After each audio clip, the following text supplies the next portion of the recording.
Hello and welcome to the All 12 Signs video series for the Aquarius full moon that's happening on the 19th of August. Oh my God, there's so much going on with this moon, and especially in the lead up to this moon as well. We've got lots and lots and lots of squares. And so squares can bring about conflict, drama and frustration, but it is in order to create and build in the 3D world. So there is a collective reading where I break down the astrology in way more detail. It's the midpoint of the Mercury retrograde. Woo! We've got a square between Jupiter and Saturn that is activating the next part of the cycle from that conjunction that we had at the winter solstice 2020 in the sign of Aquarius. Big stuff going on, right? And this is the All 12 Signs series. So I'm going to be reading for Aquarius in this video. I've just had regulars, you'll know, I've had quite a big thing happen over the last couple of weeks, and I'm still working through all of that. I'm still being very mindful of my energy, and so I'm going to be pre-shuffling for each of the signs. Regulars, you know, that's not usually my vibe, but this is what's happening. So I did it with the Leo new moon as well, so just wanted to let you know that that's what's going on. There's also a competition. All the details of that are in the description box of every single one of the videos, and you've got till the 29th of August to enter that competition, where there are 3 readings up for grabs. So I'm going to keep this super short and sweet and get on with reading for Aquarius. Aquarius rising. How you doing, Aquarius? So as I said in the introduction, I'm pre-shuffling with this particular transit. It's not something I normally do. I did it for the Leo new moon as well because I had something quite big happen in my life that I'm recalibrating over, and I'm being very mindful of my energy. Just wanted to let you know that's what's going on. You've got 3 cards in each of the piles. You've got a bonus card in pile 1.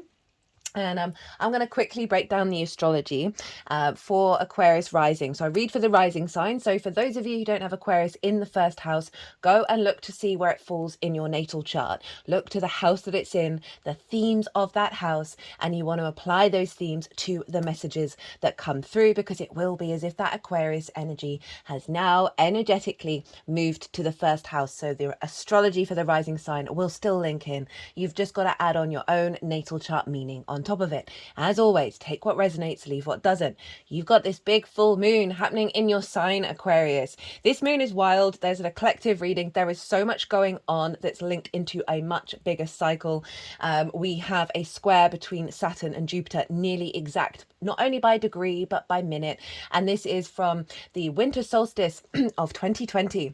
When we had the great conjunction between Saturn and Jupiter in your sign, Aquarius. So this is the next hard aspect following that conjunction that instigated something. So you might want to think back around that time about what shifted, what clues you were getting. And now this square is activating the manifestation in the 3D. It's wild. We've also got, we've got Saturn opposite Venus. Saturn rules your sign, Aquarius, and so therefore is ruling the moon. And then Venus and that Saturn opposition, they are squaring Jupiter and Mars over in the sign of Gemini. So we've got this big square energy. We've also got things going on in every single fixed sign, creating a grand fixed cross. So this is these Aquarius, what's the first one? Taurus, Leo and Scorpio all being activated, as well as 3 out of the 4 mutable signs. And this is really shifting gear for us to be able to get out of the fixed sign energy as well, in terms of it can be quite stubborn, it can be quite fixed. I say that most of my chart is fixed. This mutable energy is helping us shift and change and adapt with everything that we've learned. It's keeping us fluid in this breakdown. We can see a lot of things kicking off in the week leading up to this full moon. And but overall, it's any conflict, any disruptions that's coming up, it's all bubbling to the surface in order to clear a way for this new timeline to come in, which we've been prepping for. New viewers, hello, welcome. I channel multidimensional energies through my body, both in the form of physical and vocal light language, and that comes through to bring healing, attunement, and activation codes to the messages that come through in these readings. So there is a lot going on. So I really recommend the collective reading, because this is a wild moon. There's no getting around it. It's the midpoint of the Mercury retrograde. So lots of clues, lots of things being revealed, lots of illumination.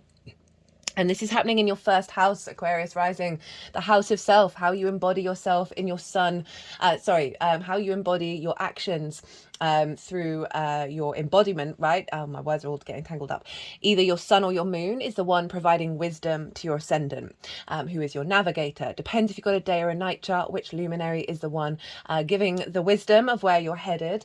But that ascendant, that navigator, is the lens in which you move through the cosmic waters. That's your Aquarius energy. It's your embodiment, your body, your sense of self, your character, and it's often how other people see you, because they see that embodiment rather than what might be going on behind the scenes. Big house of self. So you've got a full moon here. Full moons mark completions of a particular part of a cycle. Illuminations. I also work with lunations with 6 month time frames. So one, we've got a level of what's being completed is pile 1. What's being activated with the download of how the celestial bodies are talking to each other that you then work with over the next 6 months, and then how to work with that energy. So you have this big, right, a full moon in the first house can help clear out old patterns of self. Help bring illumination to your intuitive body, to your needs, to your nourishment, that you then work with over the next 6 months. Being more intuitively in alignment, right? So we're upgrading the self, and sometimes that can bring out shadow qualities, because that's something you need to focus on over the next 6 months. Now, we always want to look to where the sun is. The sun is over in Leo, obviously opposite your sign. The sun can often highlight and put a spotlight on what it is that you've learned. And it's coming from the house of the other. So this may be one-on-one relationships in your life, people that are very important to you, letting you know the journey that you've been on. They often act as messengers in this regard for a first house moon. Of the seventh house will highlight the work that you've done over in the first. Because that seventh house is business partners, one-to-one clients, therapists, right? Intimate friends, long-term committed romantic relationships, as well as your relationship with source, because it's about commitment. It's about integrity and responsibility and stepping up to the plate with another person or another entity. That seventh house can often be how you understand yourself in regards to the reflection of the other. And so this can highlight the journey that you've been on. It's also, for me, very strongly when we have seventh house transits. Obviously the sun's been there, Venus has been there, Mercury will have retrograded back into there, and then we had the new moon there, so you've had this big focus on the other, and this can be about commitment, integrity. It can be when we have transits in the seventh. If you don't have that kind of energy in a human being in your life, this can be source, right? You're more inclined to tap into the frequency of that source energy and how source shows up for you. So you may get some clues and some signs and some synchronicities. 1, about the journey that you've been on. 2, what's completed, as well as how it's going to unfold. As I said, this is the midpoint of the retrograde, where the sun and Mercury are conjoined one another. You might want to go check out the Mercury retrograde series, because I talk about that in a lot more detail. But as a fixed rising sign, you have this sun and moon are squaring Uranus in your 4th house. So this is about sudden changes, sudden eureka moments, liberation moments, sudden shifts and changes. Sorry, I just said that. Sudden dynamic things in regards to your home, your roots, your foundations, your parental figures, your ancestors, what your private life means to you. This may seem a coming together of the self and the other, whether that's source, whether it's an intimate friend, a committed relationship, where you are coming together as unique individuals in your home, right? In your roots, in your foundations. I can see this as a merging of your relationship dynamic with source, feeding into your home, feeding into your roots, and giving a great deal of nourishment. Eat, eat, eat, eat, eat, eat. We've got Pallas Athena, an asteroid representing embodied wisdom and strategy up in your 10th house of life, purpose, and career. She is the saving grace in what is potentially quite a catalytic energy that we've got with this full moon, because she is about the long term and it's in terms of your life purpose. And so this is coming into an alignment with that.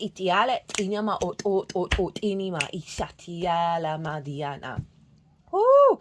There's a lot going on with this moon. And where are we at with time? Okay, we're not doing too bad. I'm trying to keep these nice and short for everybody. I could talk about this for ages. We've got a lot of mutable energy going on. You have it in your second house of your skills, your tools, your resources to manifest and make regular income, how you value yourself and what's important to you. You have Venus opposite Saturn, and that's the Pisces energy that I just talked about of your second house, over in Virgo, of one-to-one relation. No, this is relationship dynamics. This is the give and take between you and anything other than yourself. It's about the outside world's resources and how we interact with them. It's a very magical house, and this is about mortgages, loans. So there may be a coming together of you and a partner getting a mortgage and getting a home. It's bonuses, commissions, inheritance, both 3D and cosmic inheritance. It's relationship dynamics. It can be bringing in a healthier dynamic around giving and receiving. That came up in the Mercury retrograde series, where Mercury started its retrograde in the sign of Virgo. And this is all squaring, Saturn and Venus are squaring Jupiter and Mars over in the sign of Gemini. And this is your creation energy, your house of joy, your house of pleasure, amusement, games, children, both literal and figurative children, inner child work, all that kind of stuff. It's in your romance, dating, love. So there's something around facilitating a manifestation, a building energy around healthier relationship dynamics, a commitment to values that are feeding into how you find joy and pleasure. With that 7th house sun activated in self, there may be an elevation over the next 6 months around deeply connecting with the other from a place of joy, with healthier relationships that aren't undermining your value, and now how you manifest in the world, right? Helping clear out a lot of wounds around that. In terms of sort of business partners and clients, this can definitely see an illumination of self, where you are then in healthier relationship with clients, where you're then earning more money, and that's giving you more time and joy and to have fun and play in that 5th house of creation energy. Right, let's crack on with the tarot. You always want to look to where the sun and the moon are in your natal chart, because they always get activated with every lunation. So you may see the themes of the houses that they're in pop up with every lunation, and also you might want to work with those themes when you're setting intentions, when you're working with it. So we have, for the first pile, this is what's completed, right, with this full moon, and we have some wild cards. We've got the 7 of Swords, which I believe, I'm going to pause, I meant to check beforehand. I'm pretty sure this is the moon in Aquarius. Yes, it is. It is the moon in Aquarius. And then you've got Queen of Pentacles, your card, the star, and then the sun, right? So Aquarius and then the sun, where the sun is over in Leo. So this 7 of Swords. Now, lots of people read this as stealing, treachery, theft, right? It's the color of the sun. If you think about the moon in Aquarius is, I have a moon in Aquarius. It is always sort of calling for the higher perspective, which is peace. This figure is stealing away the 5 of Swords. It's stealing away hierarchy. Aquarius is very egalitarian, and it's stealing away that conflict, that sense of the bully in your mind, right? If we're dealing with the house of self, certain preconceptions, ideas, constructs about the self. You have been working through bringing about a deeper level of inner balance with that 2 of Swords, about who you are and how you embody yourself. I can also see, obviously, this stealing away those limiting beliefs and distortions in your understanding of self. You may have had to have gone through some difficult times in order to really figure out, okay, where do I want to step away from conflict? How do I put in the practice to change my mental thinking? So this is an end of completion of the process of getting to this space of peace. We also have the Queen of Pentacles. So a cycle of tending and nurturing to your 3D world. It's not necessarily about direct action. It's about cultivation of the pentacle, of the physical realm. This could be you looking after your body, and just overall just tending to a framework of a mindset that means that you look at the world in a more abundant space, but you've spent time cultivating that. You've spent time establishing that before it's like you've been trying to embody that and take time with that. And then we have your card and the sun.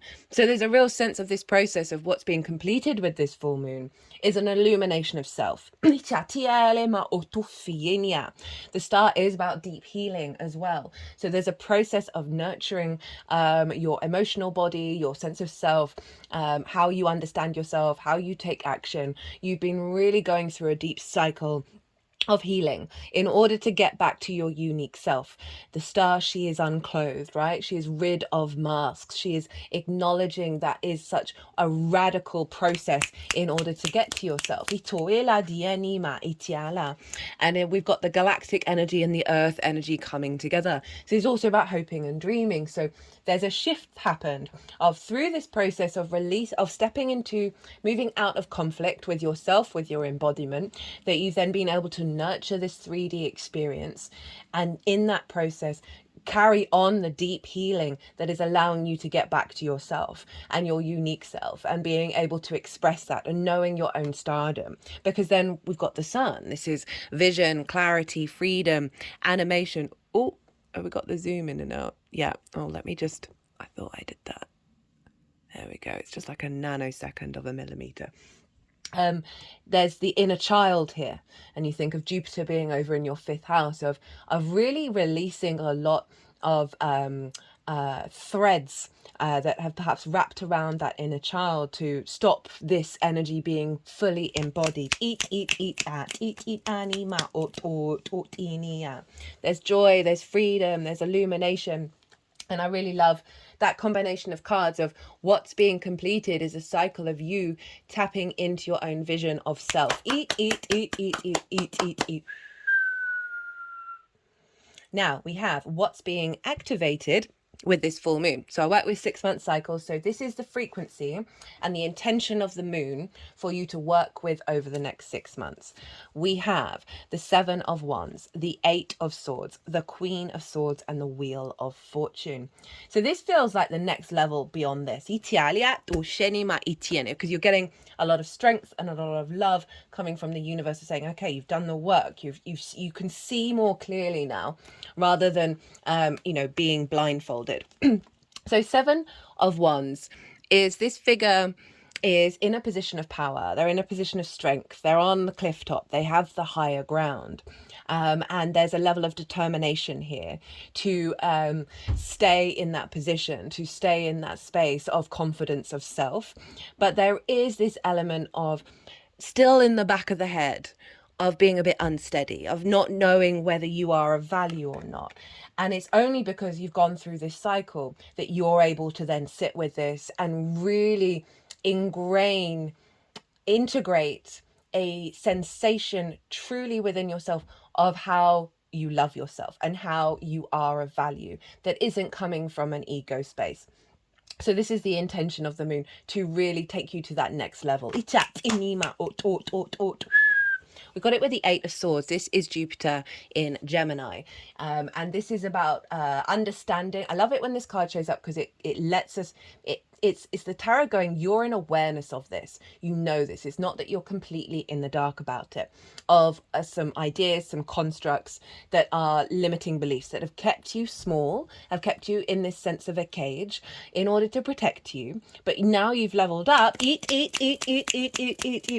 are going to be able to pull these down with that integrated understanding. And what I kind of felt looking at these two cards is this figure is like just bashing down all these swords. We got fire and air, so we've got that Leo and Aquarius energy at at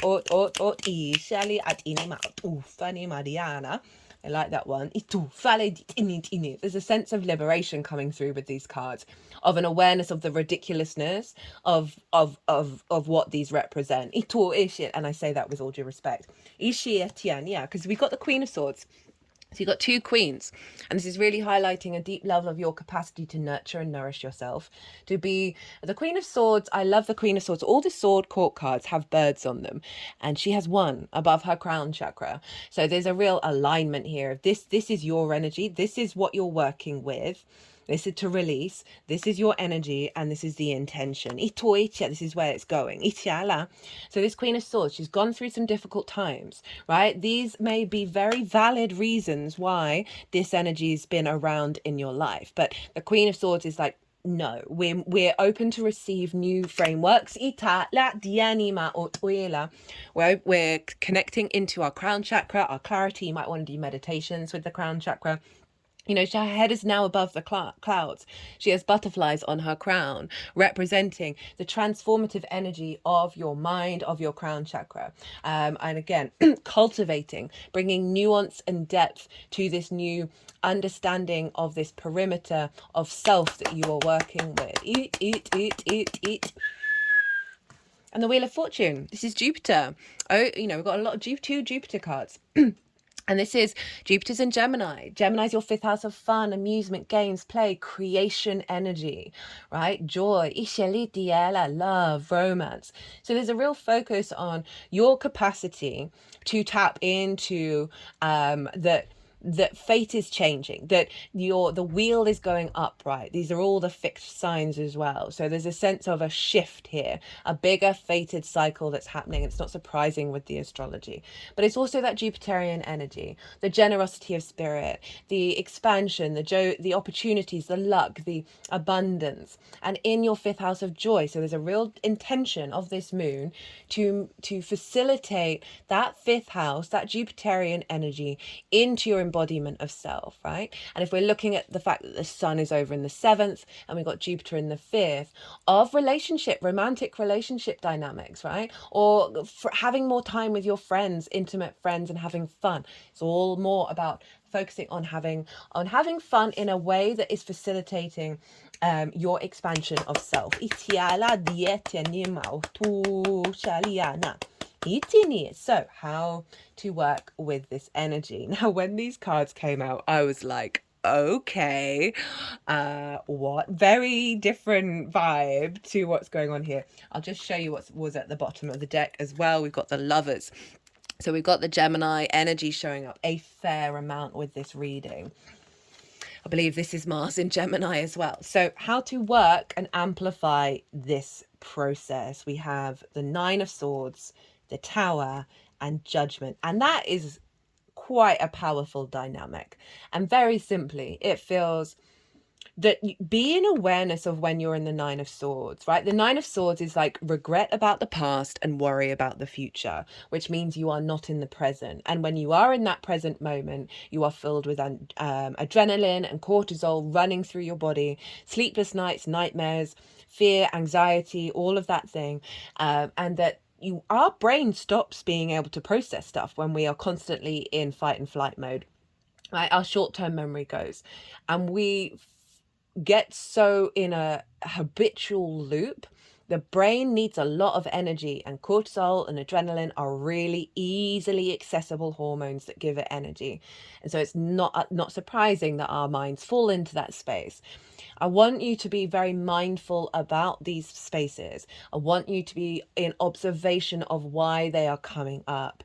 and why it may be that you are blocked from smelling the roses, right? Because with this, it's always about leaning and being able to see the roses. They've also got astrological symbols everywhere. And this is representing the fact that all things are transitory, right? That even if we're in these spaces, right, it's not going to be forever. So this is really highlighting some intense energy that's going to come up with this full moon that you need to be in observation of and realize that it is going to pass, right? With the tower, right? The tower pulls down structures, superfluous structures that do not serve you any longer in order for you to grow from your foundations with clear energy. So there's going to be certain things with that square to Uranus, that are coming up that I really just want you to take a step back. Take a step back and be really mindful of, and try and zoom out and be the observer of, well, what is this trying to tell me? Where is this going? And also it will give clues of what's at the root that's blocking your full embodiment as well. I mean, it's pretty intense stuff there, but with everything else, with the lovers at the bottom, there's a sense of integration that's going to come through because of what's being released. We've got so many squares activating this moon. I am not surprised that like the tower's shown up. That is Mars. That there are some old patterns that are going to be pulled down, and be open to it. We got the the Pluto card, who's in your sign, not for too long. I think moves out on the 1st of September back into Capricorn for a bit. And this is about judgment. This is about ascension. These are all the dead. They are grey. These are old versions of self, as well as ancestors, past life energy, and they are being raised up by the frequency of the archangel, right? So they are releasing those wounds rather than being trapped energetically at a certain point in a certain place. They're getting a higher perspective. You see that mountain range that represents the higher perspective. They're getting the higher perspective so that energy can be released within yourself, in your environment. So there's more flow. So there's this sense of ascension. So it's calling you to take a step back and get a higher perspective and understand, okay, what is this and what is this that has created some stuck energy within you? Perhaps listen to some sound baths, gong baths, whatever it is, whatever frequency it is that you feel would help release this energy. It's going to be very specific, obviously, to all of you, that it's all about how you resonate with something, not with what somebody else tells you is a good song to listen to. So I could really see that being very helpful. And just all of this is just saying, just take a step back and breathe. And realize that this is taking you to a level of ascension, right? You've got the Jupiter card as the final outcome, and that is a mindset around self that fate is always in your favor. So the lovers, Gemini, right? So fun, joy, creativity, amusement, games, play, the sense of activating a higher level of your capacity to tap into your creation energy. We have the masculine, feminine spirit, all in alignment with one another. They are, in order to make the right decisions at important points in your life, to go climb that mountain. So the overall intention of this is, one, for you to fall in love with yourself, to fall in love with life again, but also have a level of maturity for you to know what will bring you the most nourishment, moon in the 1st house, what will facilitate your needs, moon in the 1st house, that is going to serve your longer term cycles. Okay, you got 2 oracle cards come out. You had the Netcaster, preparations come to fruition. The Horseman, herald of change.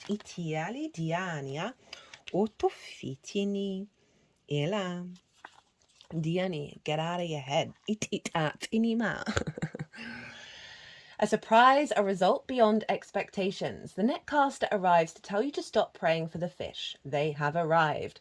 And it's time that you cast your net lest they swim away. Everything that you've longed for is within reach, but it has been so long since your prayers were answered that you have forgotten how to receive what is being offered to you. So this is the completion, right? So there's a sense of this is coming to fruition. as well as closing out. I feel like it's both prongs. And this sense of you don't know how to receive, right? This all feels like energy that's coming up in order to clear out. And it's interesting because it's very much in alignment with the Mercury retrograde, as I said earlier, of your mindset blocking this energy. Eat. And with that tower, it's saying, oh, don't worry, we've got you, we're going to be helping with those structures. You've got some support with the angelic kingdom. You've got 2 angel cards show up. Anima, inia. Put down the prayer beads and open your arms and your heart to rewards beyond measure. Cast your net. Take the next step that you have been planning for so long. Remember that the fish wait for no one, so time is of the essence. Heaven and earth are in perfect alignment for your victory. Itiale diania, diatofiania. The stars are positioned for success. The only one who can spoil the perfection of this moment is you. If you ask, do I really deserve this? You will sabotage the magic and shatter the crystalline flawlessness of the now. That feels like that energy. Do you deserve it? That questioning, that doubt. Eat, that doubt. Eat. Diatianima or toitiana. The netcaster can also arrive to bring you bad news, to tell you that you've been snared in someone's trap and must wriggle free. Right now it feels comfortable enough even as the net begins to tighten around you. Do not wait until it's suffocating you before realizing you must escape and run for your life. It's still early enough to exit gracefully. Bide your time until all the conditions are right. Go to your place of stillness, of deep quiet, and watch for the signs that a new opportunity has arrived. Right now you are patient because you feel that things will go your way. Learn to be patient with the people and situations that are more challenging. Inima. Okay, so it's wanting to go over the Lover's card. So for some of you, this can be about an elevation of commitment with the other that fulfills your needs and your nourishment and your sense of self with the first house, as well as bringing in perhaps a relationship dynamic that is going to serve this unfolding of and, you know, maybe try not to second guess it, but try not to put any expectations or assumptions on what it is. Simply that it is a resonance that you are in alignment with, and there may be some lessons that need to be learnt from that as well. It's all going to be dependent on many other things, so always take what resonates. And then we have the Horseman, herald of change. Good news, caution. When the Horseman appears, he is inviting you to spread the good news. Everyone already knows the bad news. Your task is to point out the beautiful when others see only the ugly. Note the possible, no matter how implausible it may seem. This does not mean becoming giddy or blindly optimistic, but rather reminding yourself that every storm has a silver lining. So that's kind of mirroring what I've said. Like, there may be certain situations that are coming into your life that are helping you learn very important lessons for your soul's evolutionary growth, and not to put expectations or assumptions on them, but again, to see that silver lining. Become a herald of the positive. Put away the fatalistic attitude, the dire predictions, the dreadful expectations about the world or about your life. Declare the arrival of a new and better you. Proclaim that you have risen from the realms of the dead. Woken from a long and dreadful slumber and are back on the world stage. The show is on again. The Horseman cautions you to not allow your exuberance to become hollow or trivial. Be sure that there is substance to the news you spread, and you are willing to live up to the expectations you raise.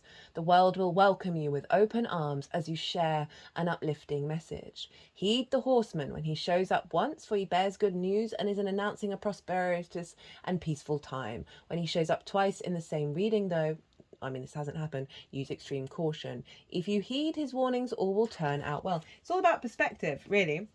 It's all about perspective of the mindset of how you interpret the world around you and the situations and the events that are happening. in a way. Remember that seven of swords is the moon in Aquarius, and so it's really allowing our capacity to bring in a level of peace and an understanding even in difficult situations.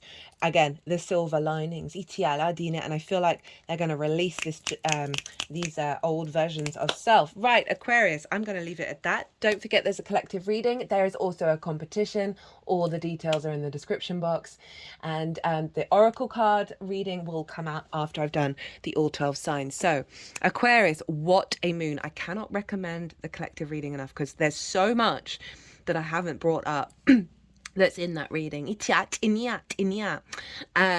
Aquarius, if you like this reading, if it resonated, it would bring me great joy if you hit that like button. But other than that, be good to yourselves, Aquarius. Be good to those around you. Safe travels and be well until we meet again.